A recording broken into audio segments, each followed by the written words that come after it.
बिस्मिल्लाहिर्रहमानिर्रहीम। अस्सलाम वालेकुम नाज़रीन।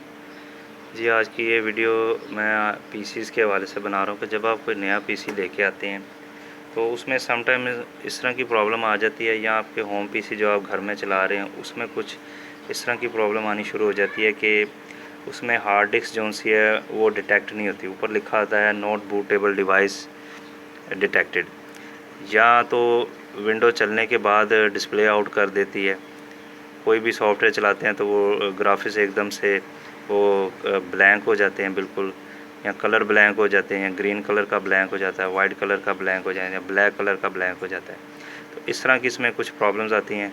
या तो फिर ऐसा होता है कि आपका सिस्टम जो है वो बार बार रीस्टार्ट होता रहता है, बार बार रीस्टार्ट होता रहता है। तो नॉर्मली तो हमको यही लगता है कि ये रैम की प्रॉब्लम है, हार्ड की प्रॉब्लम हो सकती है, सप्लाई की हो सकती है।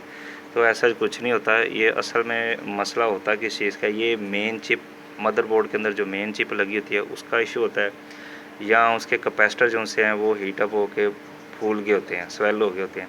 मैं आपको दिखाता हूँ कि किस तरह से ये है। जैसे मैंने इस पीसी को ओपन कर लिया है, इसमें ये सेम प्रॉब्लम है जो मैंने आपको बताई कि इसके जो सा है ना कैपेसिटर का इसमें इशू आ रहा है। तो जब भी आप कोई नया पीसी ख़रीदने लगे तो सबसे पहले दो चीज़ों का लाजमी इसमें देख लें कि इसकी मेन चिप फौरी तौर पे हीट अप तो नहीं हो रही और इसके कैपेसिटर तो नहीं फूले हुए। तो आपको मैं दिखा देता हूँ, ये हार्ड डिस्क है, ये मैं निकाल देता हूँ भाई। तो नाज़रीन, ये जो सी है ना आपकी, ये मेन चिप होती है, ये वाली। तो इसके ऊपर ऐसे उंगली लगा के ना सिस्टम को स्टार्ट करना, फिर देखना अगर ये बहुत ज़्यादा हीट अप हो रही है कि आपकी उंगली जल रही है, इसका मतलब इसमें इशू है।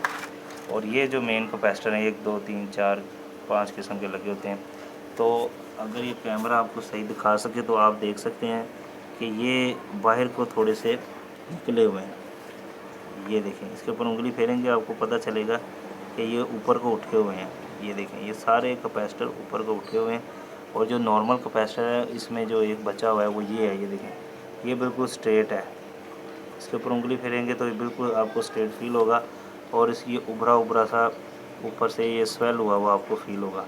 तो ये आपने दो चीज़ें जो सी ये अच्छे से देख लेनी, क्योंकि असल इशू बनता ही मदरबोर्ड का। फिर इसकी रिपेयरिंग बहुत महंगी होती है, जितने की रिपेयरिंग है उतने का नया पीसी आ जाता है।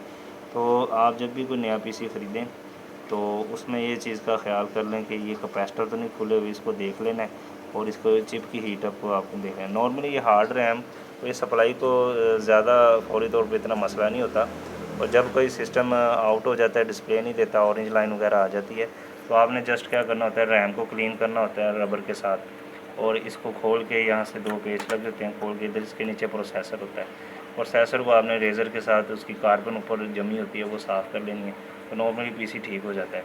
लेकिन जब मदरबोर्ड का इशू हो तो वो हर बंदे के बस में नहीं होता उसको ठीक करना। तो जब भी नया पीसी ख़रीदें इन दो चीज़ों को अच्छे से देख लें कि कैपेसिटर ना फूला हो और ये मेन चिप जो से ये हीटअप ना हो, क्योंकि इसी से इसने बायोस को रीड करना होता है और विंडो हार्ड वगैरह को उसने बूट करना होता है। उम्मीद है नाज़रीन आज की वीडियो आपको पसंद आई होगी।